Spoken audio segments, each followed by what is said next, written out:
l'école Wise Leadership avec l'apôtre Joseph. Dieu m'a donné un principe révolutionnaire que je vais utiliser maintenant le restant de ma vie. C'est-à-dire, fini les amusements, fini les confusions, fini tous les jeux du diable, le jeu qu'on fait pour le diable, pour donner la valeur à Satan. C'est fini chez moi et dans mon ministère. La question n'est pas de parler ce qui se passe, ce que nous voyons, ce qui se passe, que les gens font. La question n'est pas ça. Le sujet, ce n'est pas ça. Le thème de Dieu, ce n'est pas ça. Dieu, lui, a tracé la victoire et il a déjà accompli la victoire lui-même. Il a déjà mis la victoire à notre disposition. Il nous a déjà jugés fidèles en nous appelant par son esprit à être ses enfants. Il nous a dotés de tout. Il nous a remplis de son esprit. Il dit ceci: ne crains rien, petit troupeau. Ne crains rien, petit troupeau. Parce que ton Père a jugé bon de te donner le royaume. Mais ça veut dire grand.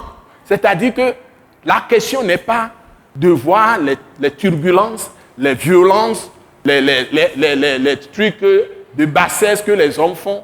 Mais la question, c'est de dire, dans telle situation, que dit le Seigneur? Et aller puiser ça et imposer ça au monde.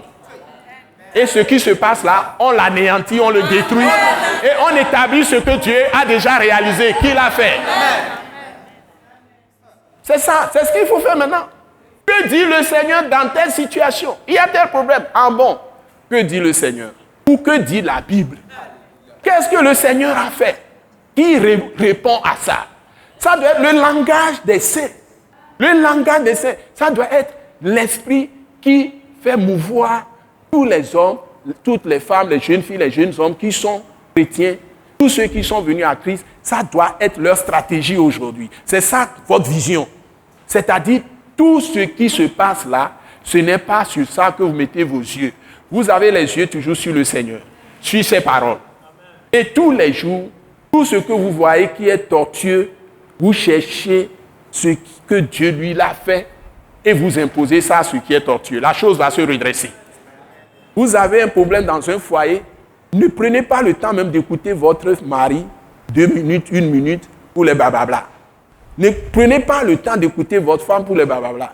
Quand elle veut dire quelque chose, il veut dire quelque chose, que dit la Bible à ce sujet? Allez chercher vous deux avant de parler. Taisez-vous d'abord. Si vous ne savez pas, priez d'abord: Seigneur, nous avons telle situation. Nous voulons que tu nous conseilles. Puisque dit, je t'instruirai. J'aurai mon regard sur toi. Je te montrerai la voie que tu dois suivre. Il est esprit, mais sa parole est là. Quand tu pries, il va te pousser, il va déposer une parole dans ton cœur. Ou bien il va te dire: appelle telle personne qui est aînée. Peut-être tu es jeune, chrétien, tu ne sais comment commencer. Tu appelles un aîné, ou bien tu vas chez, il y a tel problème. Comment je peux l'entendre? Est-ce qu'il y a une parole de Dieu? C'est ce que l'apôtre Paul a fait. La première chose qui est sortie de sa bouche quand Jésus l'a saisi, il a compris la leçon, il dit: que veux-tu que je fasse, Seigneur? Et ça a été son mot d'ordre tous les jours. Donc moi, ce que je vous propose, ne soyez pas inquiets. Nous croyons que vous avez été bénis et édifiés à l'écoute de ce message et vous exhortons à persévérer dans la grâce de Dieu.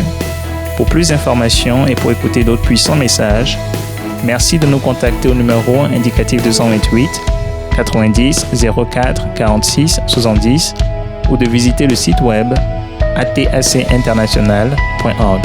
Soyez bénis en Jésus-Christ.